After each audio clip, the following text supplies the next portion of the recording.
Hey baby, this is Rob. Welcome to the back of the classroom. If you're here for the first time, hit the like button, take your attendance. If you're not here for the first time, hit the like button, take your attendance. Alright, let's get to it. So today we're going to talk about Chapter 8, 48 Laws of Power by Robert Greene. And this chapter is talking about making other people come to you and using bait if necessary.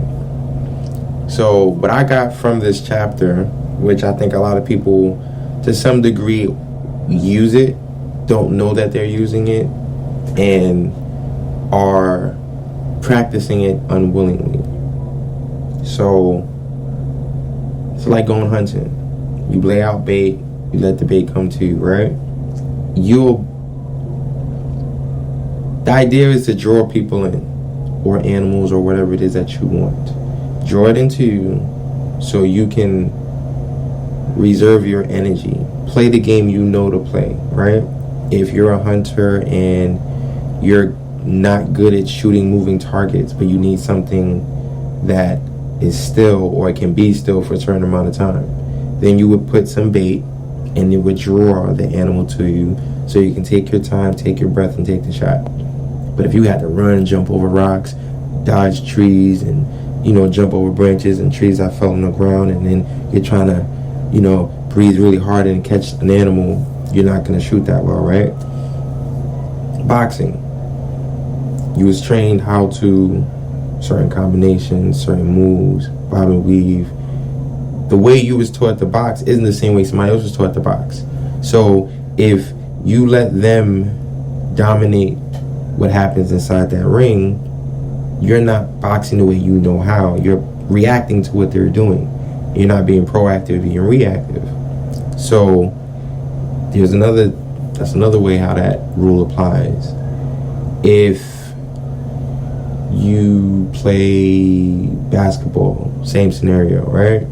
If they're running a certain type of play, you should either read the play, go to a formation that you know is comfortable, you and your team is comfortable with in practice to defeat their offensive plays.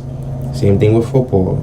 You see them building a certain formation and you know your current situation isn't going to fix that or stop them, you call an audible. Get them to rotate. This way your defensive line and everybody on your squad knows what to do when they fall into that audible call, just so they can do a good job at stopping whatever play that they're about to initiate.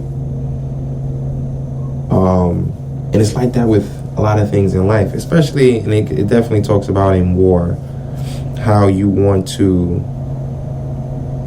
be the master of your own emotions and don't react to anger. You want to stay calm. You want to be more relaxed. You need to pay attention and be, and strategize. Have some type of understanding of what it is you're doing and knowing your opponent. If you don't know your opponent, you couldn't strategize well enough, right? Same thing with if you play sports. You should follow the other team, see what they're doing, how they're doing it, come up with a plan to defeat it. Then that's your situation. You created something that you've practiced. Try to perfect as much as possible to be, if not to stop it, to at least slow it down.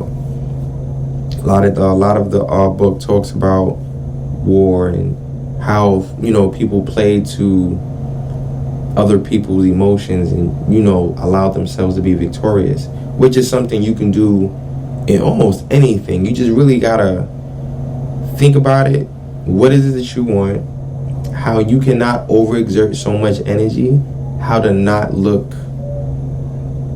I don't want to say greedy, but don't look too anxious. Reserve your energy so that when things start to happen, you can act on the things that you want to act on calmer, relaxed, not frustrated. You seem like you're more in control, and you want to be in control in these situations because you don't want different things to throw you off, right? Because when you're reacting to something, you're trying to think really quick and how to do things and how you can recover from something. And in actuality, you're off key. You're not in tempo. You're not in sync with what it is that you want. You're trying to play damage control, so you're no longer progressing in where you want to go. you're more focused on neutralizing the situation before things get out of control. So it's almost to say, if you live in an area and they have floods, get flood insurance, right? If you live in an area, you want to make sure you have a fire extinguisher. You want to have preventative measures in place because you know certain things can happen that'll cause you from being so reactive, you're no longer thinking about how to be more productive. If you're doing anything, you should train, you should perfect. And there's no such thing as perfection, right? But you can get better at it. And you can become a professional at what it is that you're doing and constantly improving and find new ways to improve what it is that you're already doing.